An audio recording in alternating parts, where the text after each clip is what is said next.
Oi, pessoal do primeiro ano, aqui é a Prof. Daniele, trazendo os conteúdos da semana do 25 a 29 de maio. Nós vamos falar um pouquinho sobre membrana plasmática, tá? O capítulo 4 do módulo 2. Então, abandonamos o módulo 1, né? Terminamos o capítulo 3, que estava interminável, aquele capítulo 3, que era a composição química. A gente conversou um pouquinho, né, na semana, na nossa transmissão ao vivo sobre ela, sobre a composição química, e agora nós vamos então na membrana plasmática, que é um envoltório celular, tá? A membrana plasmática, ela também tem sido chamada de membrana celular. Deixa eu trocar meu ponteiro aqui para apontar para vocês. De membrana celular, tá? Esse nome membrana celular tem sido mais utilizado atualmente e vocês vão ver que em alguns livros tem se utilizado esse termo, tá? Membrana celular. Ela também pode ser referenciada como membrana citoplasmática, já que ela envolve o plasma da célula, né? O citoplasma da célula, ou plasmolema, tá? São sinônimos, mas a gente usa membrana plasmática e membrana celular são os termos mais utilizados, tá? É o revestimento que envolve a célula, não é visível ao microscópio óptico. O microscópio óptico é aquele comumzinho que a gente tem, inclusive, lá na escola, tá? É aquele que vai ter uma ampliação de até 1.500 vezes da imagem. E a gente só pôde, então, detalhar o estudo, aprimorar o estudo da membrana com a invenção do microscópio eletrônico, que é aquele que pode ampliar até 1 milhão de vezes uma imagem, tá? Então, houve primeiro a necessidade do aprimoramento da tecnologia de ampliação de imagens, para depois a gente poder estudar mais profundamente a membrana, tá? Bom, aqui eu trouxe para vocês os 3 tipos celulares mais comuns que ocorrem. Aqui no primeiro, uma célula animal, aqui uma célula vegetal e aqui a célula bacteriana. Para vocês verem que não importa o tipo celular, a membrana plasmática, que no caso aqui inclusive está como membrana celular, né? Ela está presente. Então, ela é uma parte básica da célula. A célula tem 3 partes básicas, né? Membrana, citoplasma e material genético. Que eu gosto de usar o termo núcleo, o termo núcleo, porque o núcleo ele é composto basicamente do material genético, né? Seja esse núcleo protegido por membrana carioteca ou não. Então, a membrana plasmática, ela está aqui presente, né, em todos esses tipos celulares. No caso da célula vegetal, ela ao redor da membrana ainda vai ter a parede celular, e aqui na célula bacteriana também, ela vai ter uma parede celular, que está aqui representada pela cor amarelinha, e aqui pela cor verde na célula vegetal. Porque essas duas células, a membrana plasmática secreta uma substância que se acumula ao redor dela, formando esse outro envoltório, que é a parede celular. Tá? Bom, características da membrana. Ela é flexível, então ela pode se expandir, por exemplo, né? Ela pode se dobrar, tá? Então ela é flexível. Tem capacidade de regeneração, então áreas em que houverem lesões, perda de substância, né, algum tipo de dano, ela pode se regenerar, se reconstituir. É descontínua, interrompida por poros, e esses poros vão ser importantes, né, na passagem de substâncias. Mantém as características do interior da célula diferente do exterior da célula. É óbvio que tudo que está acontecendo fora da célula interfere de alguma maneira no dentro da célula, tá? Mas a membrana, ela tem essa capacidade de tornar esses meios indistintos. Então, o meio interno, ele continua funcionando, tá? Influenciado ou não pelo meio externo, mas independente do meio externo. Tá? Conduz a eletricidade, delimita o espaço celular, então ela que vai dizer qual o tamanho que a célula vai apresentar, realiza transporte de substâncias, e a gente vai ver num segundo momento como vão ser esses transportes, tá? A nossa a semana seguinte, a 1ª de junho, ela vai ser relacionada ao transporte de substâncias feito pela membrana. Ela é chamada de semipermeável porque ela realiza a tal da permeabilidade seletiva, ou seja, ela seleciona, ela controla tudo o que entra e sai da célula, né? Todas as substâncias que entram e saem são controladas pela membrana plasmática. Por isso que ela é responsável, então, por essa permeabilidade seletiva. Então, ela vai selecionar, tá? Atua na comunicação com outras células e com o meio interno.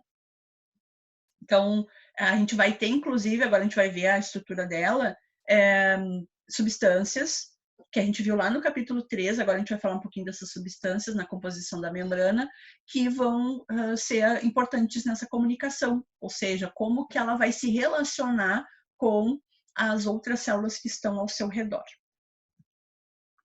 A estrutura da membrana, então, ela é lipoproteica, tá? Lipoproteica. Sempre vocês vão achar esse termo. A membrana plasmática é lipoproteica. Como assim? Ela é formada por lipídios. A gente tem 2 tipos de lipídios formando a membrana.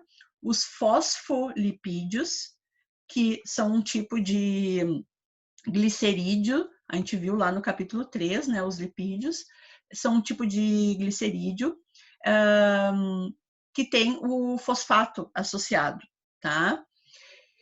A porção de lipídios da membrana, ela é maior de fosfolipídios, tá? Então, quando a gente fala de lipídios da membrana, a gente sempre tem que lembrar desses aqui, dos fosfolipídios. Por quê?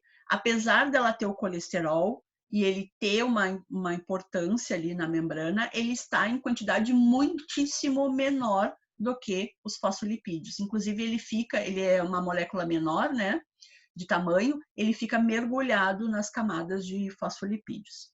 A membrana tem 2 camadas de fosfolipídios, a gente já vai ver. Proteínas, que inclusive ficam mergulhadas na camada de fosfolipídios, e uma quantidade de glicídios. Esses glicídios, que são os carboidratos, eles ficam na parte externa da membrana. Então, os glicídios, eles podem se ligar aos lipídios, e aí eles formam os glicolipídios, ou eles podem se ligar às proteínas, formando as glicoproteínas. Esses glicolipídios mais glicoproteínas formam uma espécie de tapete, né, como está aqui entre aspas, uma cobertura na superfície da membrana, chamado de glicocálice ou glicocálix. Esse glicocálice é que vai fazer reconhecimento, é ele que vai fazer vai atuar nessa comunicação da membrana daquela célula com as outras células que estão ao redor.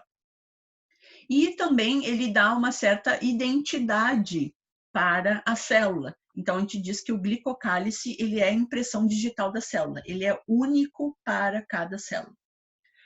Em 1972, esses 2 pesquisadores, o Singer e o Nicholson, eles propuseram um modelo de organização da membrana plasmática que ficou conhecido como o modelo do mosaico fluido. Vamos ver que modelo é esse. Está aqui, nesse desenho esquemático, tá? Esse modelo também ele foi proposto numa análise computacional, tá? Então por isso que vocês vão encontrar muito, se vocês fizerem qualquer pesquisa, sempre desenhos esquemáticos, tá? Da organização da membrana. Então ela tem aqui, esses que estão aparecendo aqui, essa cabecinha de alfinete com esses 2 grampinhos, são os fosfolipídios, tá? Cada um desses é um fosfolipídio e eles formam 2 camadas, tá? Uma em que essa bolinha fica voltada para a parte externa da célula e a outra que a bolinha fica voltada para a parte interna da célula. E essas 2 ramificações aqui que a gente chama de cauda do fosfolipídio, elas ficam então voltadas uma para as outras, tá?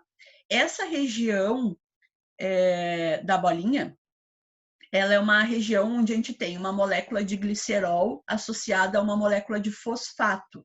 e ela é uma região hidrofílica, ela tem afinidade com a água, tá? Essa região da cauda aqui, ela tem ácidos graxos, e os ácidos graxos, a gente viu, eles não têm afinidade com a água, eles são insolúveis na água. Então, essa região aqui da cauda, ela é chamada de hidrofóbica, então ela não tem afinidade com a água. Então, a gente vai ter, como as caudas elas ficam voltadas uma para as outras, hidrofílica, hidrofóbica, hidrofílica de novo, tá? Então, essa disposição dos fosfolipídios na membrana é dessa maneira, tá? Com esse mecanismo aí de organização, de posicionamento, né? Da região, então, da cabeça e da cauda, tá? O que essa região aqui dos fosfolipídios faz? Controla a entrada e saída de substâncias, garante a identidade química do interior da célula, ou seja, essa disposição dos fosfolipídios garante que o meio interno da célula seja independente do meio externo da célula, tá? Essa parte aqui onde a gente está vendo essas coisinhas aqui que são os carboidratos, né, os glicídios, é a parte externa, é a parte, então, em que a membrana está se comunicando com o meio externo, tá? E essa parte aqui, onde tem a abertura dos canais aqui das membranas, das proteínas, é a parte interna da célula, ok? Bom, aí, mergulhado na dupla camada, na bicamada de fosfolipídios, a gente tem o colesterol, tá vendo aqui? Colesterol. O colesterol, então, ele tem uma molécula menor do que dos fosfolipídios e ele está aqui garantindo a flexibilidade e a fluidez da membrana. Então, quanto menor for a quantidade, né, de colesterol presente, menor será essa fluidez e essa flexibilidade, tá? Depois, ainda mergulhada na dupla camada de fosfolipídios, a gente tem essas moléculas grandes aqui, ó, que têm diferentes formatos. São as proteínas. As proteínas, elas podem ser integrais ou periféricas. Então, quando ela tem o tamanho de inteiro da membrana, né, ou seja, ela transpassa integralmente a dupla camada de fosfolipídios, ela é chamada de proteína integral. Quando ela fica só numa das regiões da bicamada de fosfolipídios, ela é chamada de periférica, tá? Essa proteína que tem esse formato aqui espiralado, ela é chamada de alfa-hélice, mas como ela está trespassando integralmente a dupla camada de fosfolipídios, ela é uma proteína integral, tá? As proteínas, elas vão realizar o transporte de substâncias.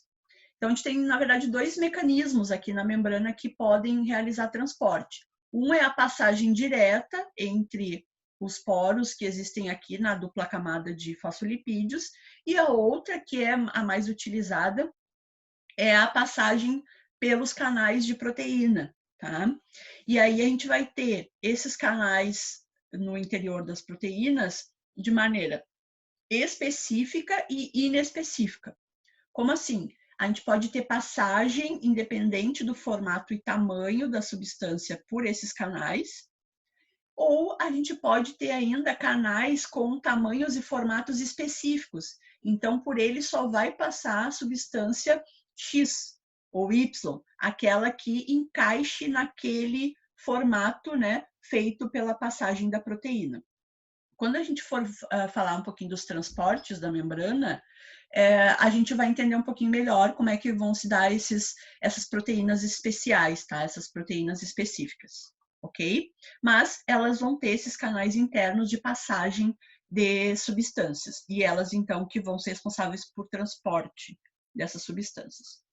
E a última substância que a gente tem aqui são os carboidratos ou glicídios, né? São dois termos usados para essas substâncias aqui, que tem, então, o carbono hidratado. Elas podem se ligar às proteínas, formando, então, as glicoproteínas, ou elas podem se ligar à cabeça do fosfolipídio, formando um glicolipídio.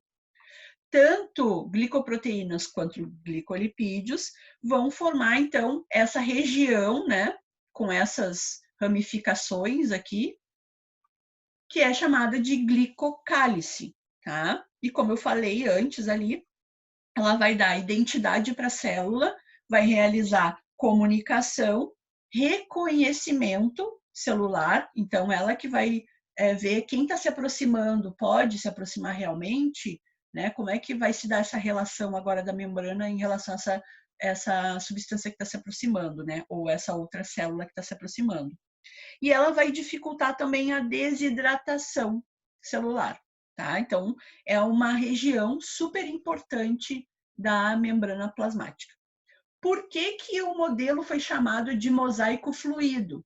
Porque ele tem essa organização, né? E com esse encaixe dessas pecinhas que fica lembrando um mosaico, ok?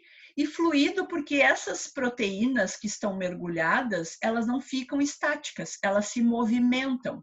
Então, essa aqui, por exemplo, ela pode migrar para cá ou para lá, ou ainda para frente ou para trás. Então, elas podem realizar esses movimentos mergulhadas nessa dupla camada de fosfolipídios.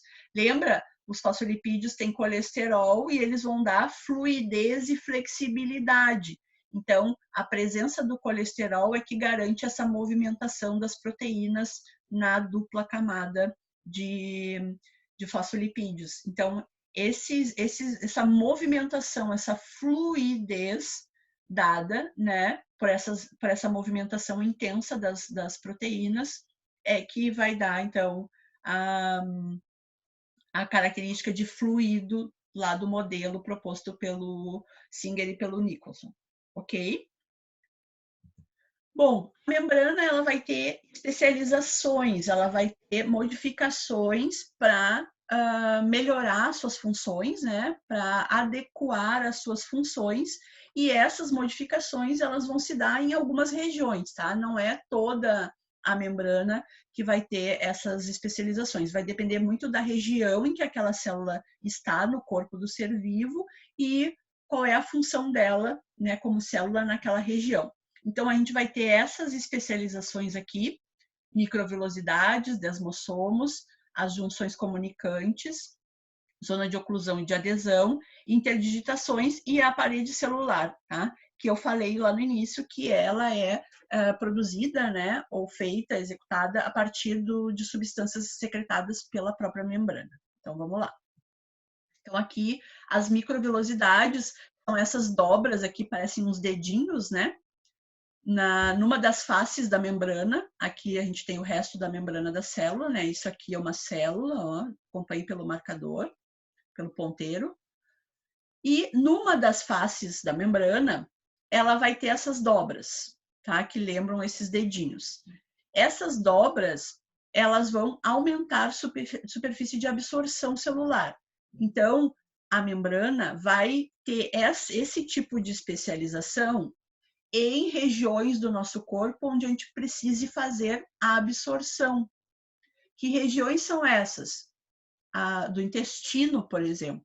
Tá? Então, todas as células intestinais, sejam do intestino delgado ou do intestino grosso, elas vão ter essa região, tá? Com essas dobras, porque quando a substância, o nutriente está passando aqui perto da membrana celular, ao invés dela passar reto e seguir, ela vai acabar entrando aqui nessas dobrinhas e ficando mais tempo próxima da célula, dando tempo da célula fazer essa absorção.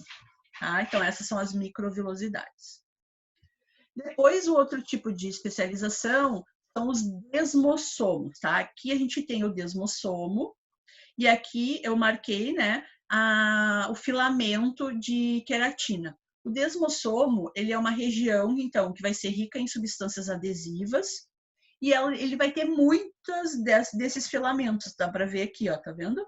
Muitos desses filamentos, tá? O desmossomo, ele vai aumentar a aderência entre as células, Então, essa célula aqui vai se aderir mais facilmente a essa aqui. E, além disso, ele vai fazer ancoragem. Até aqui ficou errado, né, o escrito. Ancoragem, tá? Essa ancoragem vai ser importante para dar sustentação ao tecido. Então, no momento em que eu tenho essas fibras aqui formando, né, dando esse formato para a célula, eu tenho mais a estabilidade do tecido.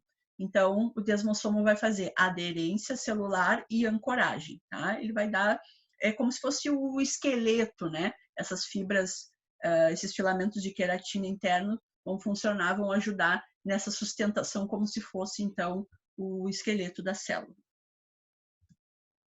Depois a gente vai ter, então, as junções comunicantes, o próprio nome já diz o que ela vai fazer comunicação, tá? Então, ela vai ser essa região aqui com canais, né, com pequenos poros, aqui dá para ver esses poros, né? Então, aqui eu tenho várias junções, ó, essa aqui está juntando com a célula que está atrás dessa, né? Essa, perdão, aqui está juntando com a célula que está do lado, né? Então, essa está se conectando com essa, assim como essa está se conectando com essa nessa região. Então, por esses poros, né, por esses canais, a gente vai ter passagem de moléculas, íons, tá? Substâncias, então, claro, de menor tamanho, que vão, então, ser transportadas mais facilmente através dessa comunicação. Então, por isso que ela é junção comunicante. Uma célula, inclusive, pode sinalizar para outra problemas relacionados a estímulos externos. Então, ela pode receber a estimulação interna e comunicar para do lado o que está acontecendo através dessa passagem de íons e outras substâncias. Tá? Então, por isso que ela é comunicante. Aqui eu coloquei junto as zonas de oclusão e adesão, porque elas têm quase a mesma função. A diferença, então, elas promovem união celular, tá? Essa aqui se une mais facilmente com essa aqui. A diferença é que na zona de oclusão eu tenho uma vedação por completo. Então, nessa região em que ocorreu a aderência, não vai passar nada. Ela acaba formando, né, uma zona de impermeabilidade. Então, se tentar passar uma substância entre as células, essa região vai impedir a passagem. Então, ela veda espaços intercelulares. E na zona de adesão, ela vai funcionar mais mesmo só como aderência. Então, é uma região em que forma uma espécie de costura, né, entre as células e elas ficam ali aderidas. Isso aqui vai ser super importante, essas zonas de oclusão e adesão, nas células epidérmicas, tá? Células que formam revestimento de órgãos, tecidos e do próprio corpo inteiro, né? Elas vão ter muitas dessas comunicações aqui, muitas dessas especializações, perdão, melhor dizendo, né? Muitas dessas especializações, porque essas regiões epidérmicas têm a função de revestir. Então, não tem que passar nada por ali mesmo, né? Então, quanto mais aderidas estiverem as células, quanto mais próximas elas estiverem, melhor. Então, a gente vai ter a ocorrência muito grande dessas duas zonas aqui nas células epidérmicas. Depois, as interdigitações, elas também vão fazer aderência, tá? Como a zona de oclusão e adesão, só que a diferença é que elas formam esses dedinhos, é diferente da microvilosidade, tá, pessoal? Aqui tá a microvilosidade. A microvilosidade, ela fica sempre voltada para um espaço que vai ter contato com outras substâncias, porque a ideia dela é aumentar a absorção, né? Na interdigitação, esses dedinhos que se formam entre células que estão se comunicando, e isso faz com que haja uma amarração entre elas, tá? Diferente da zona de adesão, que é uma espécie de costura. Aqui não, é uma expansão da própria membrana em que ela faz um entrelaçamento com a célula do lado, tá? Então, aqui as interdigitações, elas têm esse nome porque lembram dedinhos, né? Dígitos. Aqui um apanhado, então, total de todas as especializações da membrana, né, juntos. Então, microvilosidades para aumentar a absorção, zona de oclusão para fazer vedação, zona de adesão para fazer aderência, desmossomo que faz aderência, mas também faz ancoragem da célula e dos tecidos, né, pelos filamentos de queratina, e as junções comunicantes que vão, então, fazer esse processo de troca de substâncias para comunicação. A parede celular, aqui a gente vai falar um pouquinho, né, mais especificamente sobre a dos vegetais. Então, a membrana ela começa a secretar celulose. A celulose ela é um polissacarídeo, ela é um carboidrato com muitas moléculas de monossacarídeos unidas. Ela vai formar, então, essa substância chamada celulose, que é um polissacarídeo estrutural dos vegetais, tá? Esse acúmulo da celulose vai se depositando sobre a membrana, formando esse novo envoltório que a gente chama de parede celular vegetal. No caso da parede celular, ela é rígida, incolor, ela tem uma certa elasticidade, mas muito menor do que a membrana. Ela vai ser brilhante, permeável, de espessura que vai permitir a visualização no microscópio óptico. Então, diferente da membrana que a gente não enxerga, como a parede celular ela é mais engrossada, ela é mais espessa, a gente consegue enxergar ela na visualização no microscópio que amplia até 1.500 vezes, tá? Vai dar sustentação à célula, vai definir a forma e vai impedir, então, o efeito osmótico. A gente vai falar sobre esse efeito osmótico lá nos transportes da membrana.